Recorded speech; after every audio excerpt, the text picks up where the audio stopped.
It was one of the most daring heists in British criminal history. Hatton Garden would have been a target for thieves for years and years and years. It's a dream of a lot of career criminals out there. If I had the opportunity to get into a vault. Jewellery, gold and cash, at least £14 million worth, and most of it still missing. I'm told by underworld sources that it's 2, 3, 4 times that amount. I don't think we'll ever know. This is one of the highest value burglaries ever to have taken place in Britain. A gang of ageing criminals who had already spent years in jail. It harks back to a kind of golden age of robbery, if you like, in the 50s, 60s, into the 70s and 80s. A plot that read like a movie script. This was the one, this was the big one.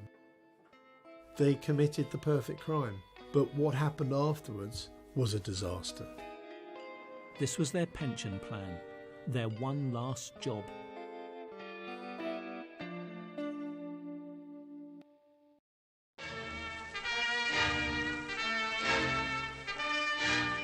Sparkling diamonds, their value running into millions, are giving Hatton Garden sleepless nights. With London now a world centre for diamonds, jewel bandits have made this city thoroughfare their favourite target. There have been widespread thefts of precious stones worth hundreds of thousands. The Hatton Garden Safe Deposit Vault was built in the 1940s, the first of its kind, celebrated in a news bulletin of the day. Nearly 1,000 individual safes are contained within this mass of steel and reinforced concrete. This particular site in Hatton Garden had been a potential target for about 20 years at least for certain members of the gang.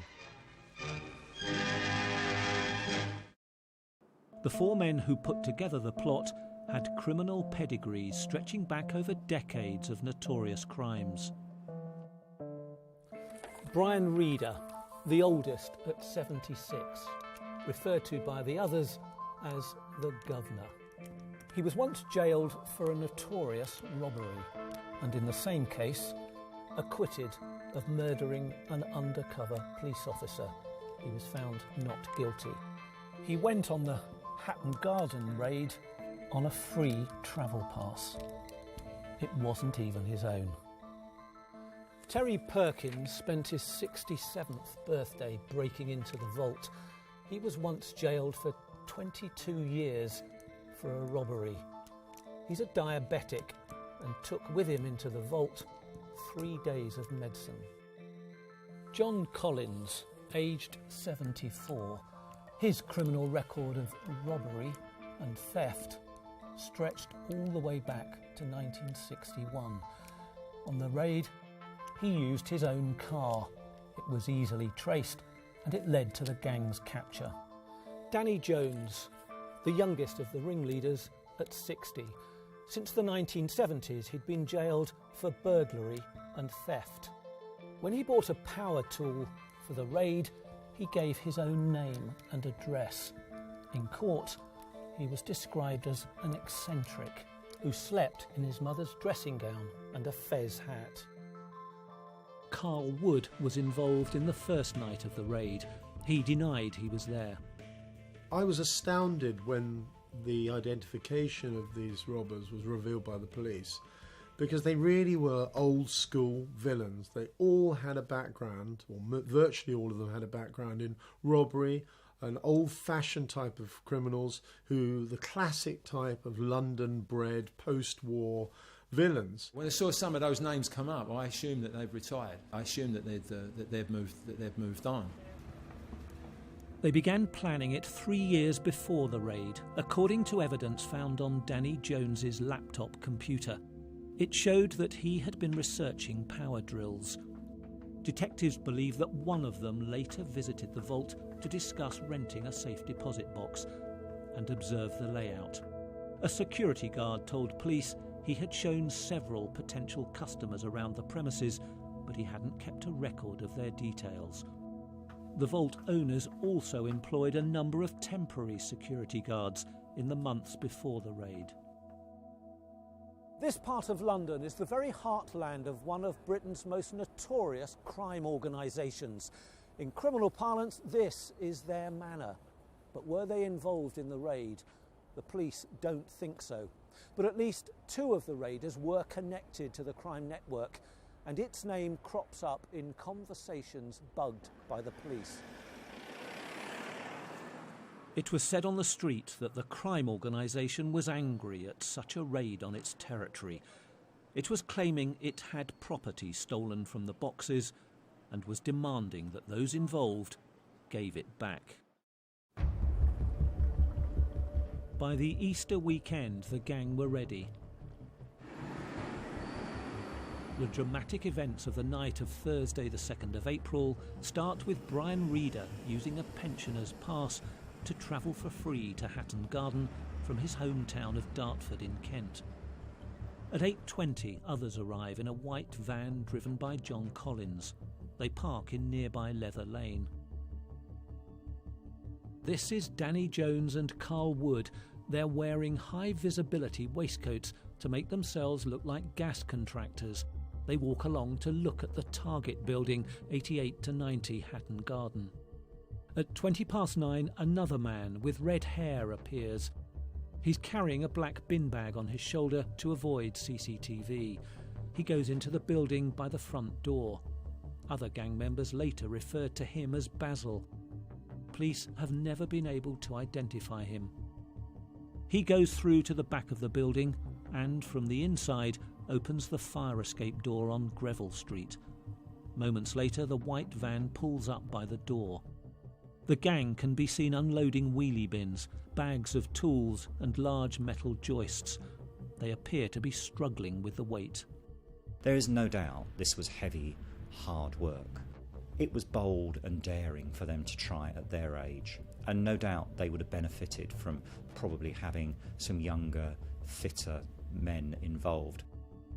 Collins parks the van around the corner and positions himself as lookout in a building opposite the vault. Police have never found the van. The gang carried their gear down the fire escape to the basement courtyard. From the inside, Basil unbolted the back door. 2 men climbed the stairs to the 2nd floor, where they brought up and disabled the lift. From the ground floor, 1 or more of the gang dropped down the lift shaft to the basement and forced open a metal shutter. They crawled out, opened the unlocked cupboard under the stairs and disabled the alarm. They cut the power to the outer iron gate and slid it open. They smashed the lock off the wooden main door and let in the others. They cut through the 2nd iron gate and drilled through the vault wall, concrete, 1/2 metre thick. 3 holes were made. Each one takes an agonising 30 minutes to drill. The entrance is just wide enough for Danny Jones, a super fit marathon runner, and Basil, the mystery raider, to fit through. It's really a young man's game. Moving that stuff around can be quite exhausting. They must have practiced somewhere else, because it's not just the drilling a hole, it's the setup of the equipment. There's a lot of things to go in to get into place before you actually start to drill. Unknown to them, the damaged alarm managed to send an SMS text alert, and a security guard is on his way to the premises. But this is where the gang again get lucky. Because of a breakdown of communication with a security company, the police fail to turn up. The security guard checks the front door, sees nothing wrong, hears nothing unusual, and goes away. Trying to give them credit that you've actually managed to go through the walls, but then look from there, they get stuck. The robbers drilled through the wall, but the hole was blocked by a steel cabinet holding the boxes. The ram needed to push over the cabinet had broken. They leave and come back the next day with a new tool. Brian Reeder, however, doesn't return. On Easter Saturday, John Collins and Danny Jones get into Collins's white Mercedes and go shopping.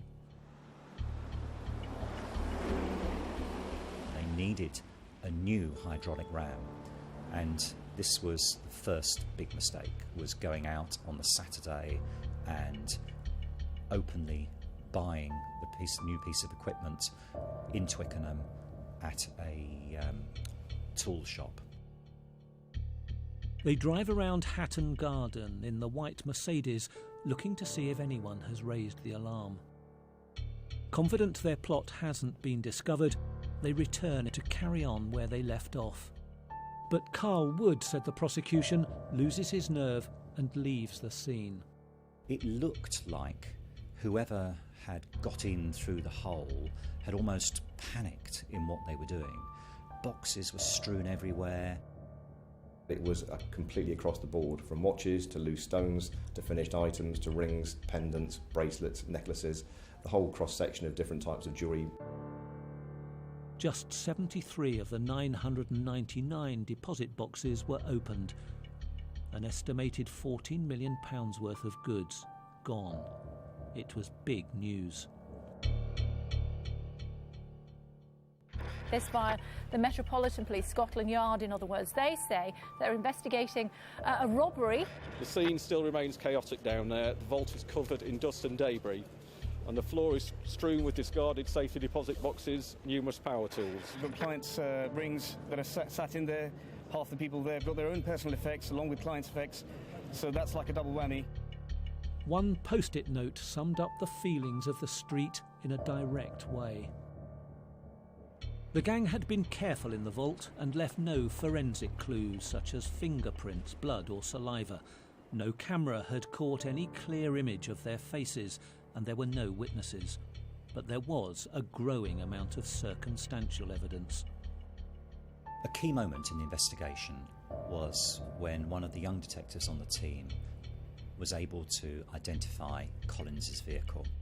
Once you have identified an individual, you can then start to work out from them, much in the same way as the homicide detective uses the dead body to work out, work backwards from, to see who brought the crime to bear there.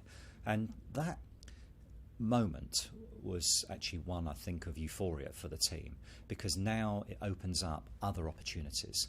You can then start to look at the call data. You can see who they've been contacting. You have a start point for surveillance, so you can actually start to follow them around, see who they're meeting, look at their lifestyle. The white Mercedes was caught on a CCTV camera in Hatton Garden on the first night of the raid, and ANPR, automatic number plate retrieval, showed it was used to get a key bit of equipment on the second day of the raid. Police found it parked outside John Collins's North London home. Surveillance teams followed him and the car. They saw Collins and Danny Jones together inside the vehicle. Jones, they discovered, had visited the same DIY store at the same time as the car had been driven there. Collins and Jones's phone records revealed conversations with Terry Perkins before the raid. Surveillance on those three men showed them later having meetings with Brian Reader in a North London pub. Police had connected the four ringleaders. It's almost too good to be true that they would not think about throwing their phones away every time they used them, or destroying their laptops when they looked up drills on them. Things like that. These were elementary mistakes they made. Members of the gang boasted of how they got into the vault. Police surveillance even caught Terry Perkins showing Brian Reader how they did it and what he missed after he dropped out. This gang obviously do not watch CSI or Lock, Stock and Barrel, where people use a phone for 1 minute and it's gone. I'm just amazed, actually, with their attitude. They deserve to be caught. The ringleaders recruited other men to help them. William Lincoln, known as Billy the Fish, stored the loot at his home immediately after the raid. Plumber Hugh Doyle, the gang's drinking mate, let them use his workshop for the loot handover. You're looking at the possibility of appealing the conviction. And how likely do you think it is you'll get a change to it? I hope so. I really, really strongly hope so. And how did you feel when the verdict came back in? Sorry, I was good. It was inevitable at some point they would divide up the goods. It's what they will call the slaughter. And that was the moment we were waiting for. And I had said to the team from the outset, that's the prize. And it's bringing them together with the goods that meant that actually we would secure the successful convictions that we have done. However, that takes many weeks. 6 weeks after the burglary, in a series of raids, detectives arrested the suspects. Police found millions of pounds worth of goods hidden around the homes of the ringleaders. I'm surprised that arrangements hadn't been made to shift the goods very, very quickly, and that was clearly a problem, that they were left with these goods in their homes. At one house, they found a copy of Forensics for Dummies. You don't keep clothing, you don't keep gear from the robbery, you don't keep items used. And the way you use your cars as well, you have to limit the evidence that the police can obtain. In my view, they were very much analogue criminals operating in a digital world. Brian Reeder got 8 years in prison for his involvement in the 1983 Brinksmat robbery, where a gang stole £26 million in gold bullion at Heathrow Airport. Reeder was a friend and neighbour of Kenneth Noy. They were jailed together for handling the Brinksmat gold. In the same case, they were both acquitted of murdering an undercover policeman, John Fordham. The detective was stabbed to death by Noy, who had found the officer hiding in his garden. Noy was acquitted after claiming self-defence. The jury cleared Reeder when he insisted he simply wasn't there. Perkins is a legendary name, liked by a lot of other criminals. Terry Perkins also made a name for himself in 1983 in the Security Express robbery. £6 million was stolen from the vaults of Securicor. Perkins got 22 years for the Security Express job, and yet he came out of prison some years later, ready to commit more crimes. John Collins and Danny Jones both had a string of convictions stretching back several decades.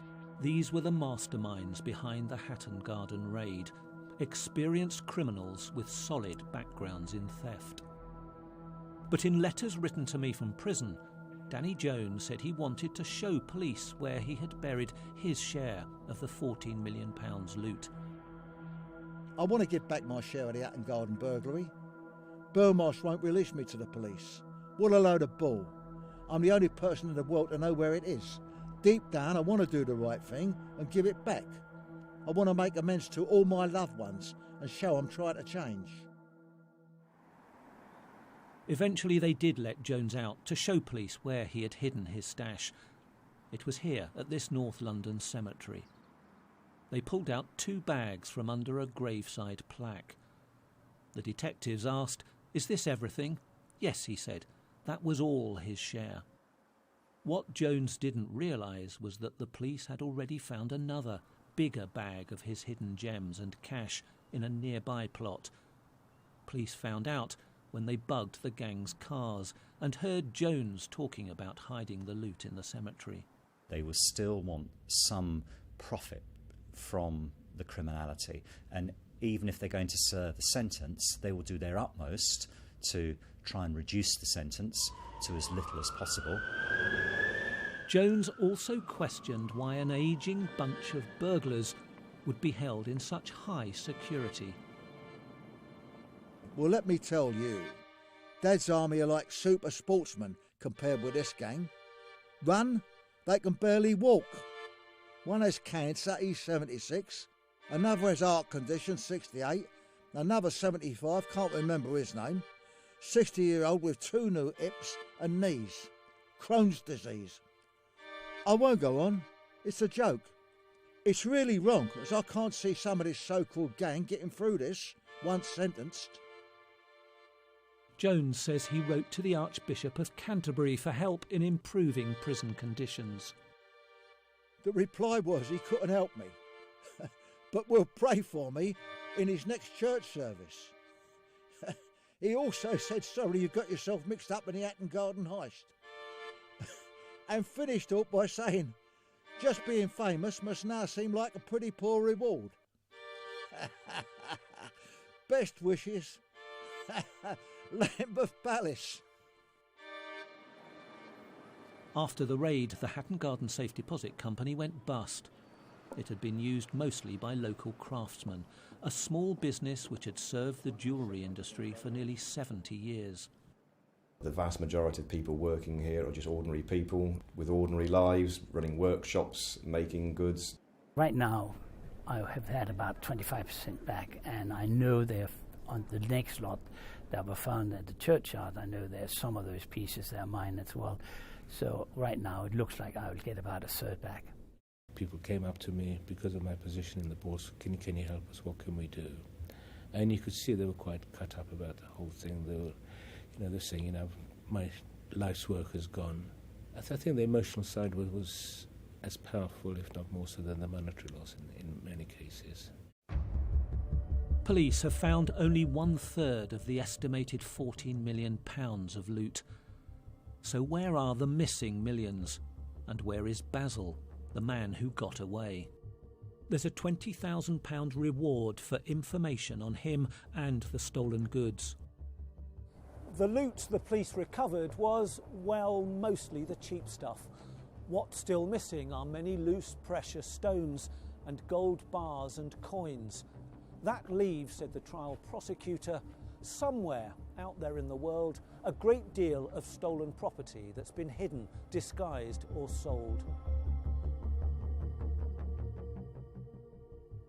Some of it could easily have been spent, some of it could have been paying off debts, covering expenses, it could have been invested elsewhere. Some of it will just be hidden behind skirting boards, down drains, in attics. Well, it takes the imagination because it's a one-off. It certainly takes the imagination, a lot of money and so on that we can take the villains, but the villains, they're career villains, they've taken something that doesn't belong to them. This is how that heist will be remembered. It will be remembered for those few guys who were in their late 60s to their late 70s, and I wouldn't be surprised if there's a film option actually being taken out now in the story. Theirs is a remarkable story, and it's far from over. One of the ringleaders put it like this: when you think about it, we must have been crackers. We got to be stone crackers.